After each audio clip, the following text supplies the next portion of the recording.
Unang banat ng Australian Boomers, pang-aasar agad. At tama bang desisyon yung pagpirma at napipintong paglalaro ni AJ Edu sa kanyang bagong koponan sa Japan B-League? Kumusta po mga kasolid? Sa paglipat nga po ng bagong koponan ng ating Gilas Bigman AJ Edu sa koponan po ng Ganma Crane Thunders sa B-League ng Japan, isa lang po ang tumatakbo sa aking isipan. Magagamit ba rito si AJ Edu o masasayang lamang po? Historically speaking, dalawa na pong Filipino ang hinawakan ng head coach ngayon ng Ganma Crane Thunders na si Coach Kyle Milling.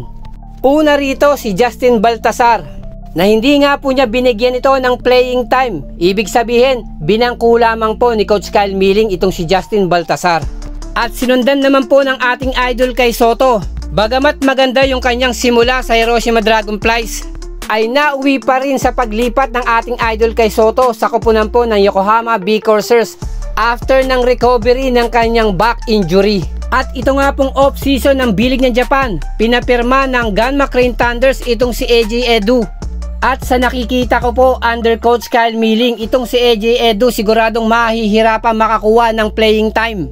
Malaking factor dito ay yung history po ng mga injury ni AJ Edu at yung kanyang paglalaro sa ating Gilas Pilipinas.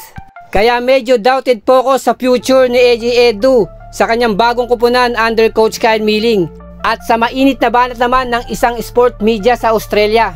Bagamat hindi directly galing sa mga players ng Australian Boomers yung kanilang prediction, halatang may pang-aasar at tila minamaliit na naman ng ating Gilas Pilipinas.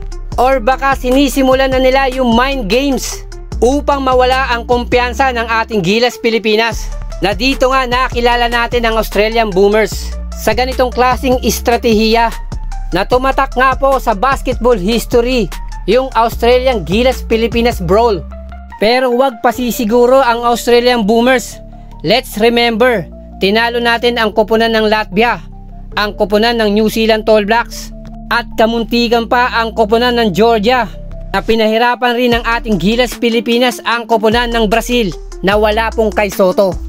And just to be specific, mga team A yan at lumalaban sa mga international competition. At itong ibabandera lamang po ng Australian Boomers ay yung kanilang team B. At yung isa pang inaalala ng Australian Boomers, maglalaro na ang ating idol kay Soto, na natsyempo pa sa last window ng FIBA World Cup qualifiers to mangyayari. At fully recover na ang ating idol kay Soto at that time.